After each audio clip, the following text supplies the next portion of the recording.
Namaste, friends. Tonight's talk is one that I chose from the archives. It's on equanimity, and especially with our globe in such crisis, thinking of the Russian invasion of Ukraine, and also more broadly, whole populations threatened by famine, violence. It just seems crucial that we have a way of finding some balance, some inner clarity and presence and perspective in the midst. So really that we can respond to our world from care. So my hope is that you'll find these teachings and practices on equanimity of value on your path, in your immediate and personal life, and in your life as part of a very challenged and struggling world. Thank you. Namaste and welcome.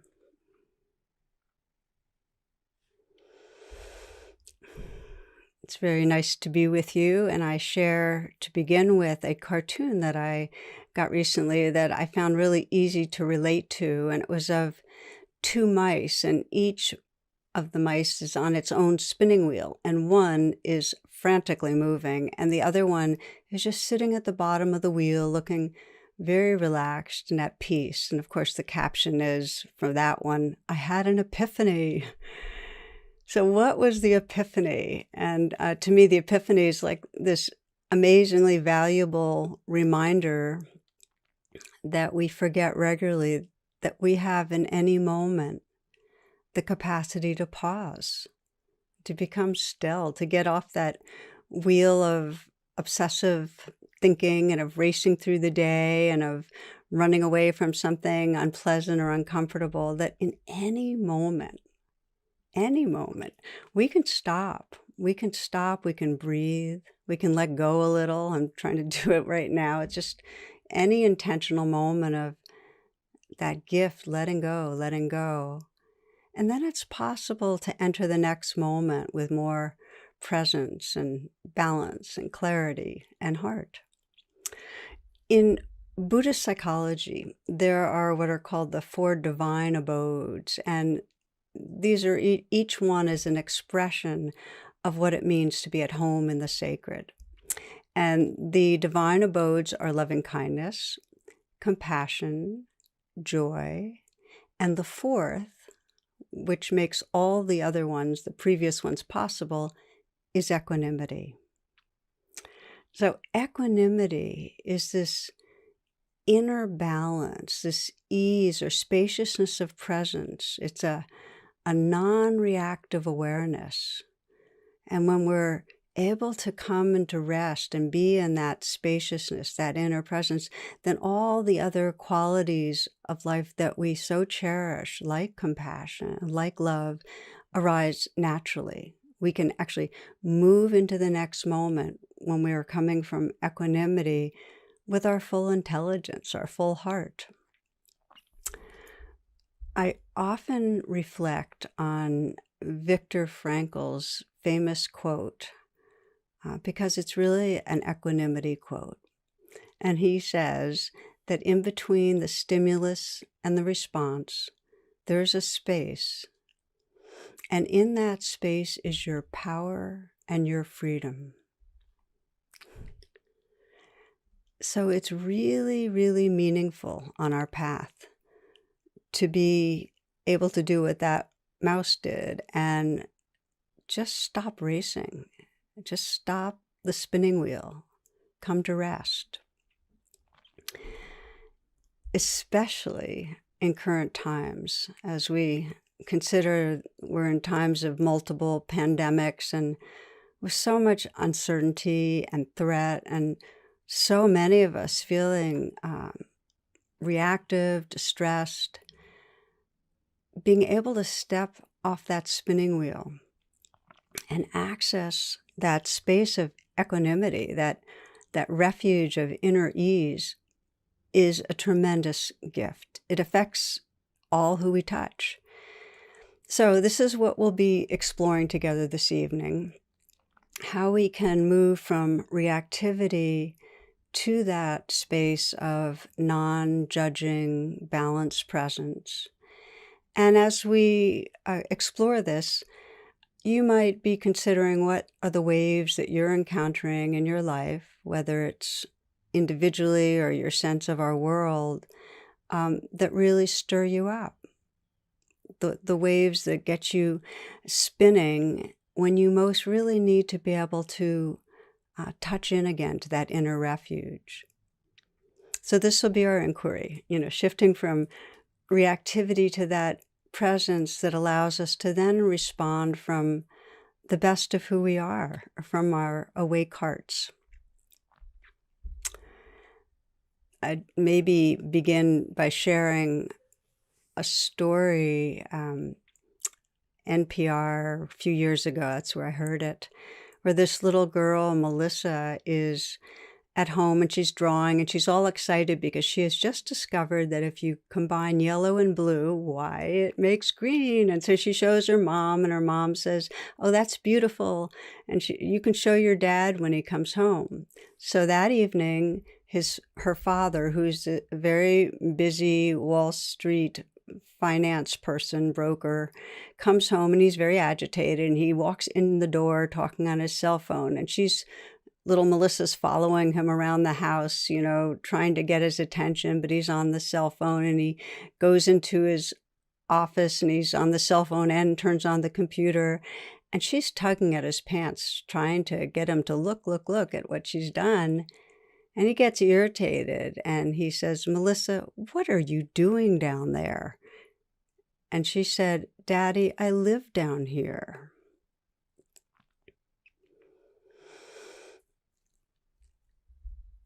We lose track of our shared reality. We lose track of each other. We lose track of what really matters when we're on that spinning wheel.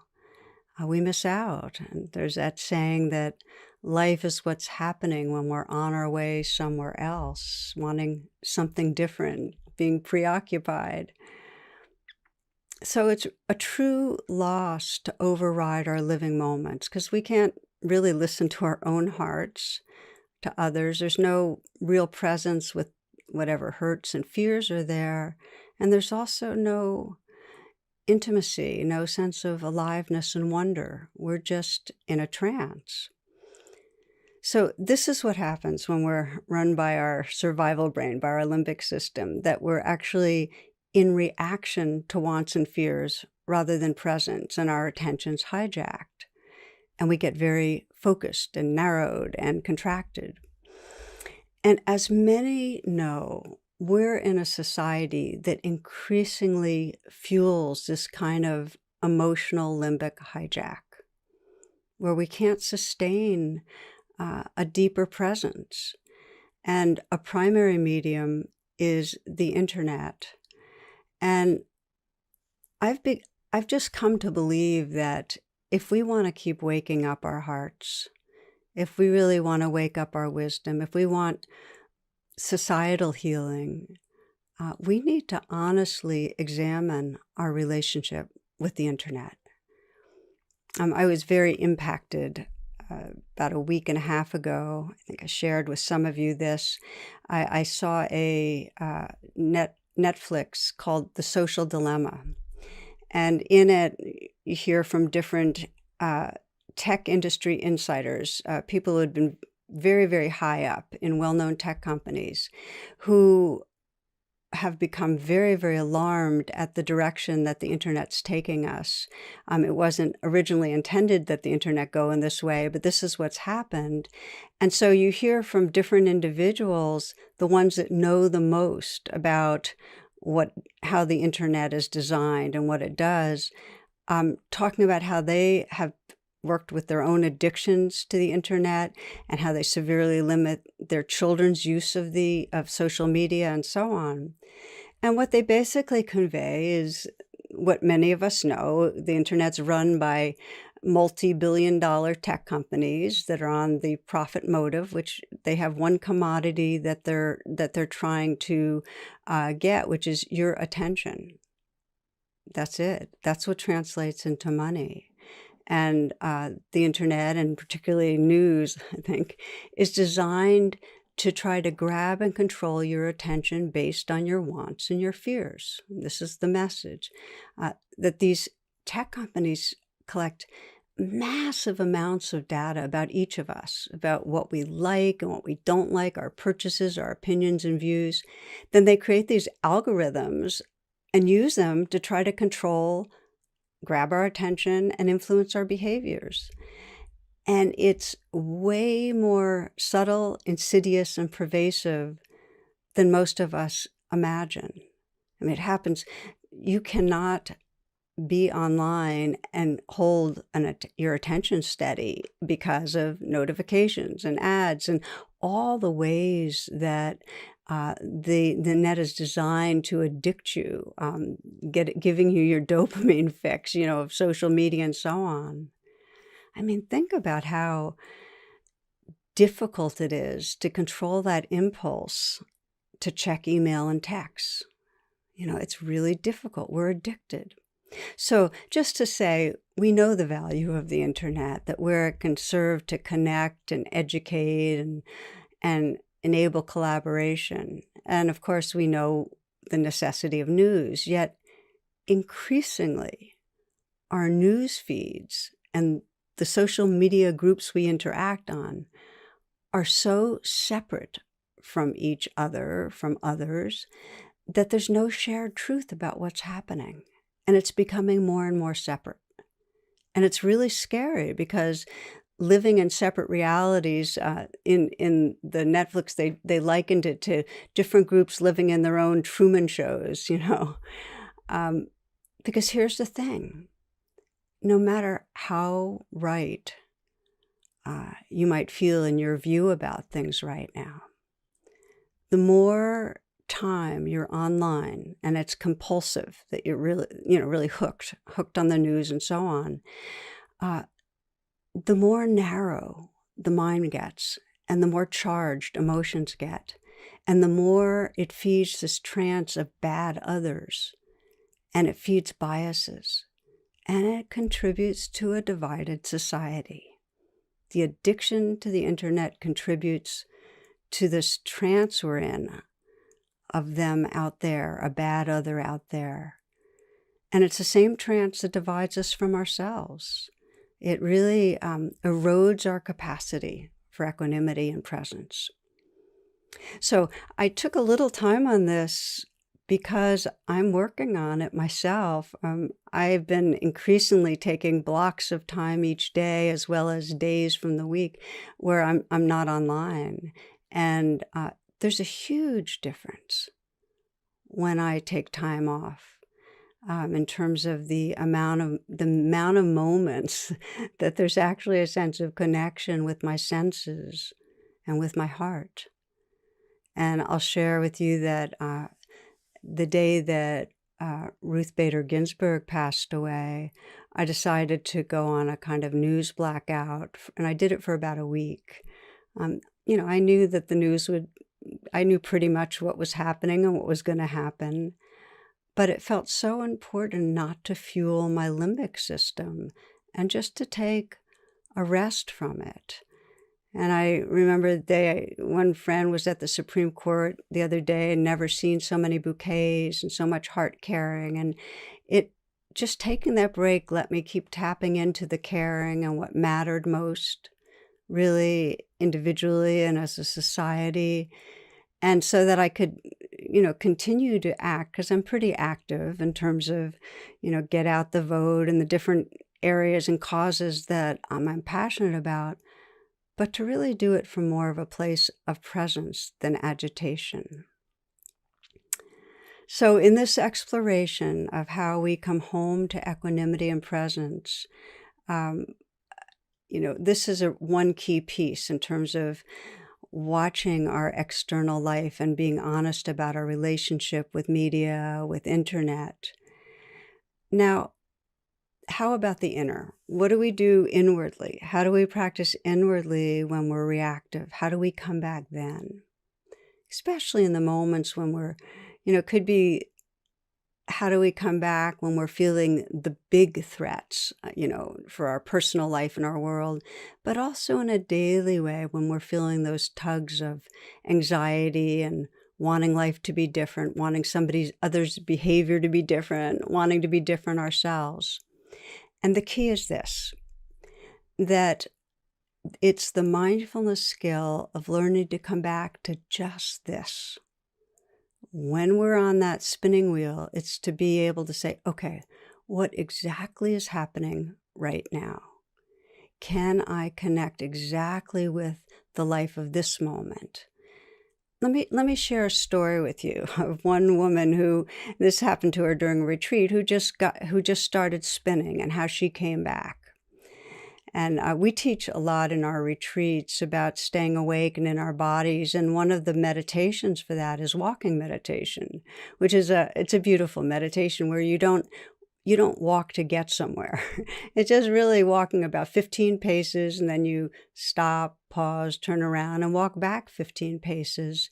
But what you find in not trying to get somewhere, you're not on the wheel racing, is that you actually arrive in the steps. It's possible to step on this earth with appreciation and presence. So this woman, everybody was doing walking meditation, but she didn't like it. She was having difficulty with it. So she was assigned by one teacher, since she was having so much trouble with it, to actually stop sitting altogether and do a whole day of walking meditation. So they negotiated because she really didn't like that assignment. Everything, of course, is completely voluntary and optional, but it was just an idea. They agreed on a half day of walking meditation. So I want to read you a note that she wrote after that half day of walking meditation. Long walking meditation all morning, assignment completed. Thank you. Now I can meditate while moving. I thought I might discover why I've been so resistant to it, but no, circumstances taught me something else instead. I chose to walk in the annex walking room because it's small, beautiful, and usually quiet. Today, however, it was noisy as hell. There was some guy in there walking as the little engine that could, wearing noisy boots. Well, I thought, surely he'll be gone when the walking period ends. No such luck. This madman pounded his way through an hour and a half, except when he paused to drink or remove a noisy layer of clothing. I tried metta, loving-kindness practice. Surely he must have a lot of pain to be so driven. Then I realized I wanted to kill the SOB. I stood there noting, hate, hate, hate. Later, I stood in the middle of the room and wept. Tears, tears. And then I got to the point that I realized that whatever problem he had was his, not mine. And after that, I got quiet, and he was just sound. And so I walked and breathed, and he paced and pounded, and pretty soon it was all the same to me. His noise, my breath, the movement of my body. After an hour and a half, he left, and it was incredibly quiet, which was different, but not as much better as I expected, mostly just different. Thank you. So that was the note. Our attention gets hijacked and fixated when we want life different. And it's homecoming to be able to say, it was different, not so much better as I expected. That's homecoming. Just presence with what is, our thoughts, anger, hate, tears, tears. This is the pathway back, to just feel what's here. Just stay right here. My friend and poet Dana Falls puts it this way. She says, sometimes my meditation cushion is more wrestling mat than oasis. It's embarrassing how often I release the same distracted thoughts. Again and again, I bring myself back to the moment as it is. Not good, not bad, not even neutral. Just life unfolding with me in it. Just here and now reality. Just this, just this, just this. So I want to offer to you this very powerful little tool. It's like a mantra that you can just come back and keep on anchoring your attention. Just this, just this, just this sorrow, just this fear, just this excitement, just this pounding heart, just this quietness, just this ease. Whatever it is, that mantra, just this, or in a similar vein, you can say this too, and that just includes it, this too, and this too. Or I love the word yes, or saying this belongs. But the point is to come back and stay right with the life that's here. Now, when I teach about equanimity and this non-judging presence that's right here with this moment, there's one very big misunderstanding, which is that, well, equanimity means that we don't address what's actually going on in our life, or that we don't engage, or we're kind of like the passive bystander, a distant observer of all the different pains and the pleasures, just letting it happen. And of course, when I was thinking about that, it reminded me of a story I heard a while ago about a priest who was presenting children's sermon right before the whole congregation. So the children were involved, and he asked the children if they knew what the resurrection was. And a little boy raised his hand and said, well, if you have a resurrection that lasts more than 4 hours, you're supposed to call the doctor. And I love that, the passive bystander, just letting life happen. No, call the doctor. So equanimity doesn't mean that we passively take what life serves up, for better or for worse, like a leaf in the wind. And I'll never forget my mom's response to equanimity teachings. She, during the last decade of her life, would come to Buddhist retreats and also to my weekly class. Now, my mother was a progressive, an activist right through her life. So we came to this theme of equanimity, of a non-judging presence, and she totally rebelled. I remember the first time that she heard me talk on it. We were driving back from class together because she was living with me at that point. And she was quiet for a while. So I thought, she's kind of resting in the presence that we were exploring during class. But no such thing. She launched in. She said, well, I'm there with Buddhism, except for this equanimity thing. She says, it makes everything so vanilla. It strips us of our personality and our caring and our responsibility to act. What about climate change? What about racism? And she kept going. She said, the Buddha got it wrong on this one. So I'll never forget it, because it's so clear that when we're talking about equanimity, about this refuge of non-judging presence, it does not mean disengaging. It's really about sourcing ourselves in that balanced presence so that our actions can arise from a wisdom that's free from grasping and aversion, from true wisdom. And I think so often about Gandhi, who each week he took, I think it was Monday off each week, no matter what was going on, to meditate so he could come into that inner stillness and presence. Or as he put it, so my actions arise from the wisdom of heart. I think of the capacity for equanimity with the Dalai Lama's reference to the Chinese. He would call the Chinese, my friend, the enemy. So it allows us to remember a larger truth and be a force for healing. We can't do it unless we pause. Now, there's another misunderstanding I want to mention, and that sometimes equanimity or a non-judging presence can seem like we're saying, so then you don't feel any fear or wanting anymore. And that's not the case either. We can be equanimous. We can find that balance while we're feeling fear, while we're feeling anger.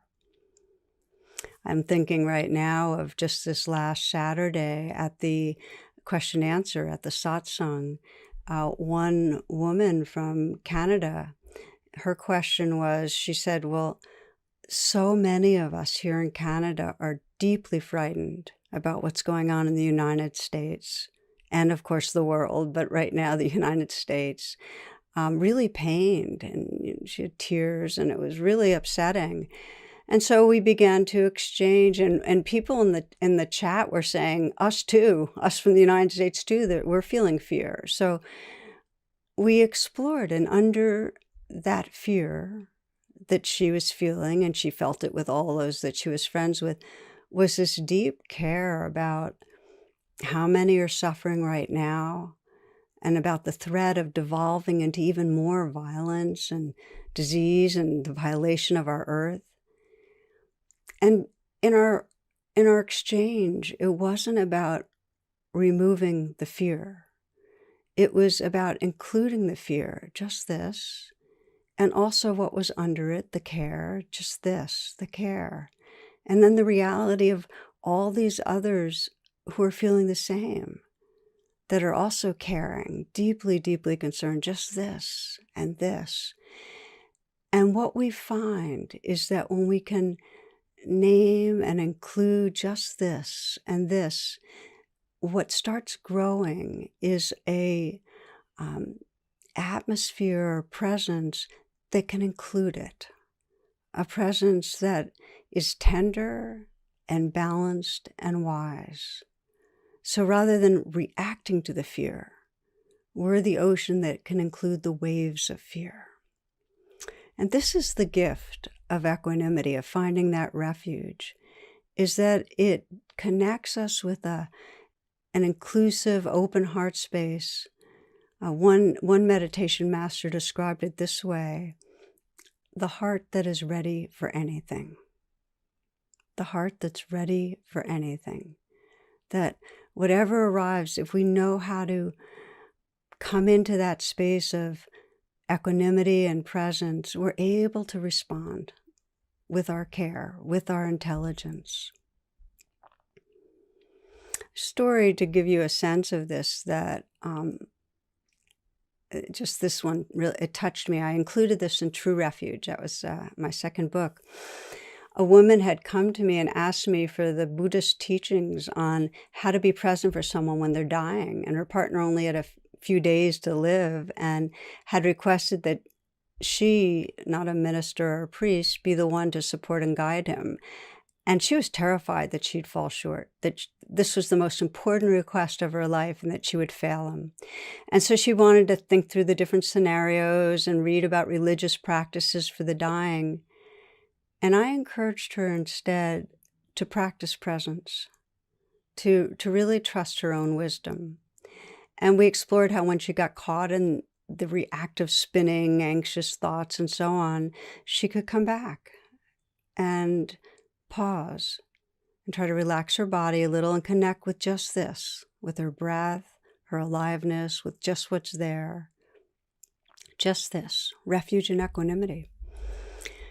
So what I want to share with you is that several weeks after her partner died, she was in touch with me. And she said, Tara, when I allowed myself to pause and come home to presence, I did know how to be with him.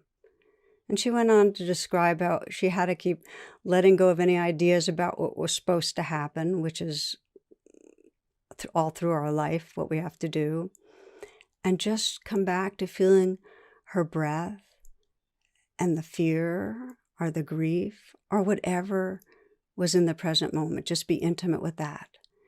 And then she could, from this more embodied, tender awareness, intuit how to whisper words of encouragement, how to offer a caring touch, how to sing softly. She experienced this real depth of connection that came out of that presence. She said, this is what she told me, she said, as I released any thoughts about the future or what I should do, I opened to the fullness of his spirit. And there was no longer a sense of him and me, but rather we were this field of loving, total openness, warmth, light. He's gone now, but that living field of loving is always with me. When we learn, and it's really a learn, learn that pathway to that inner refuge. It's really a pathway to our deepest wisdom, our deepest heart. I love the way St. Teresa of Avila puts it. She says, there is a secret place, a radiant sanctuary. This magnificent refuge is inside you. Enter. Be bold, be humble. Put away the incense and forget the incantations they taught you. Ask no permission from the authorities. Slip away. Close your eyes and follow your breath to the still place that leads to the invisible path that leads you home.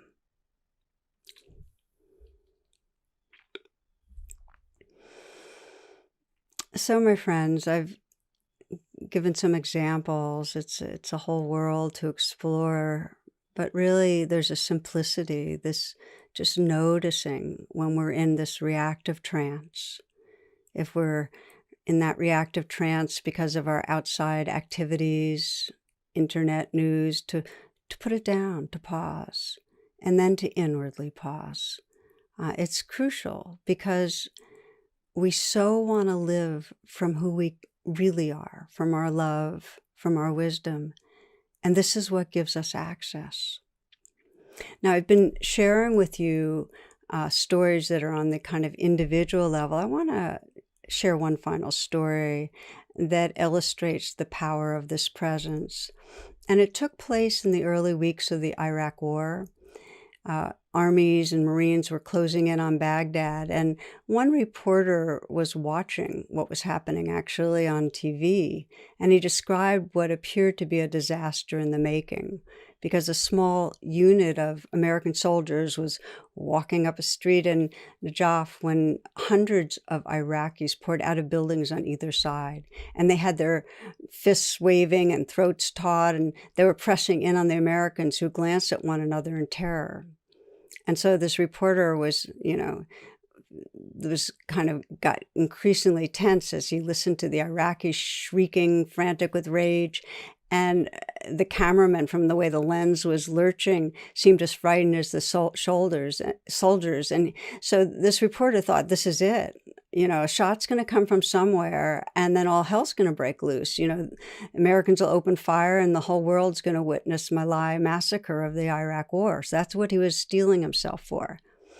But at that moment, an American officer stepped through the crowd, holding his rifle high over his head with the barrel pointed to the ground. And against the backdrop of the seething crowd, it was a real striking gesture. Take a knee, the officer said. Take a knee. And the soldiers looked at him as if he were crazy. But then one after another, swaying in their bulky body armor and gear, they knelt before the boiling crowd and pointed their guns at the ground. And the Iraqis fell silent, and their anger subsided, and the officer ordered his men to withdraw.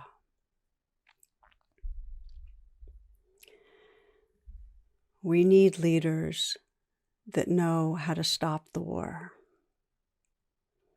We need leaders that know how to pause, how to come into presence, and how to guide us from that presence toward a more understanding, caring, compassionate world. And each of us needs to create the grounds for that kind of a world to emerge. There's huge, huge ripples that come when any of us access wise presence, and then from that live with respect and care towards each other. Huge ripples.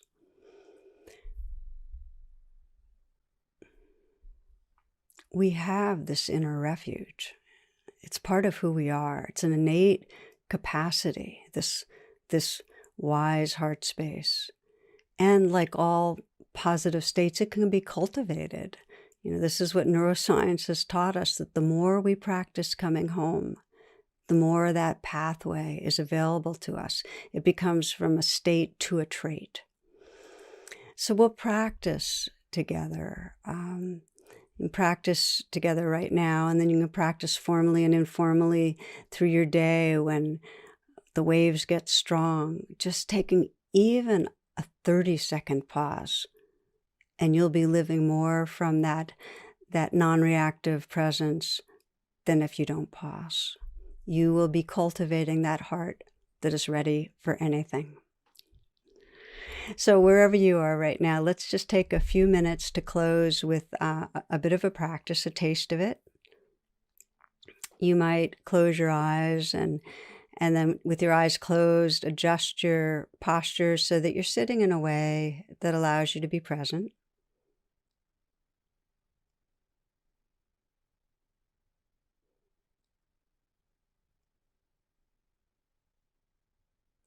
You might scan your life and sense, where are the waves strong for you right now? What is triggering reactivity for you? And you might pick one situation that's been recurrent. It might be in your personal life or more societally that brings up a sense of reactive fear, anger, strong emotions, obsessive thinking.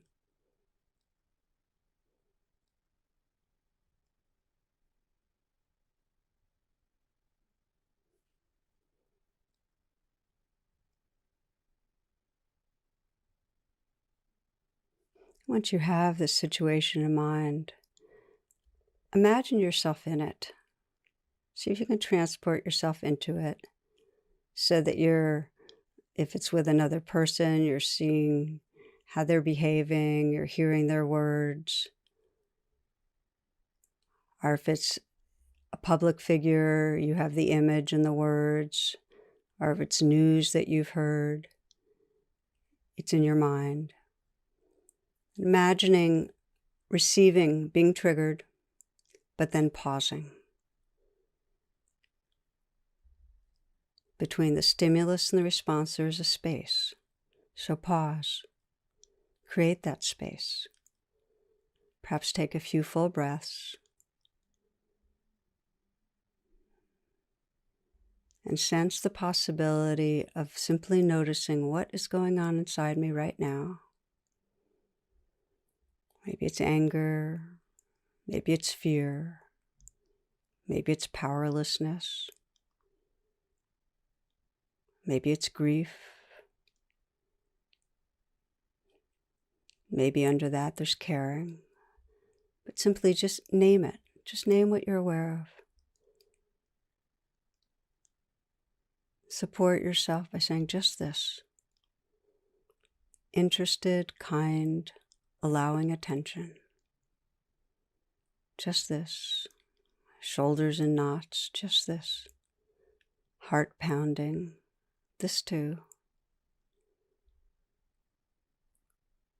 Not judging, and if there's judgment, not judging the judgment.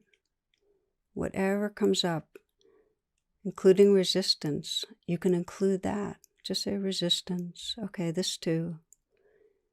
There's nothing that can't be included in this pause. This too. This too. Breathing with what's happening. You're being with the waves. Letting them move through you. And beginning to sense the space they're happening in. That there is a witness, a wakeful openness that's including. It's like you are the ocean that can feel the waves. They're part of you, but they're not the whole of you. There's space for them to arise, to fade. You might imagine and sense all of us who are practicing with you, this shared heart space, that it can include the changing waves, that we can include the experiences of all people, all beings right now that are struggling with fear, with hurt, with anger, all held in this heart space.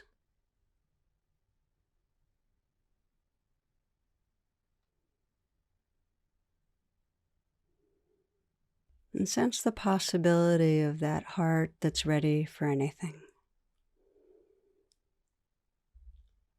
You might sense the particular situation that triggers you, and in some from that present, sense what other possibilities are here for you to respond.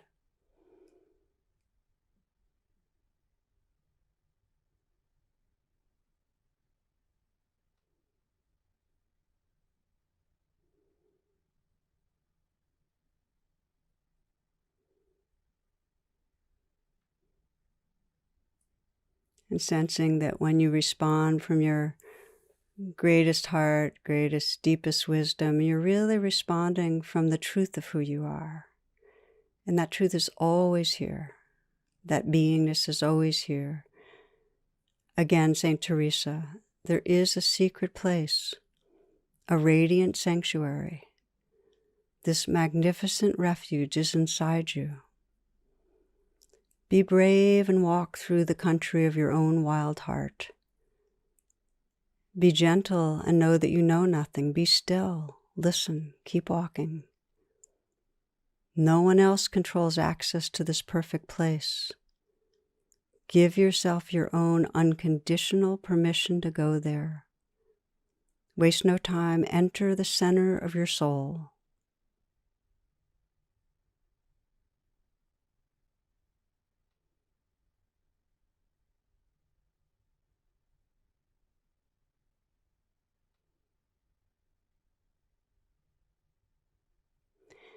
Now taking a few full breaths.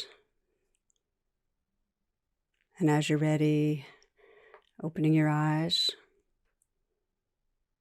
and sensing the possibility in the days and weeks to come of having more and more access to the presence that's always here in this heart space within and around you. I want to thank you for your attention tonight and remind you that there are groups right after that are available for you to participate in. And again, that I know you're going to enjoy being with Sharon Salzberg next week. And then I'll look forward to seeing some of you this Saturday. Okay, many blessings. Thank you.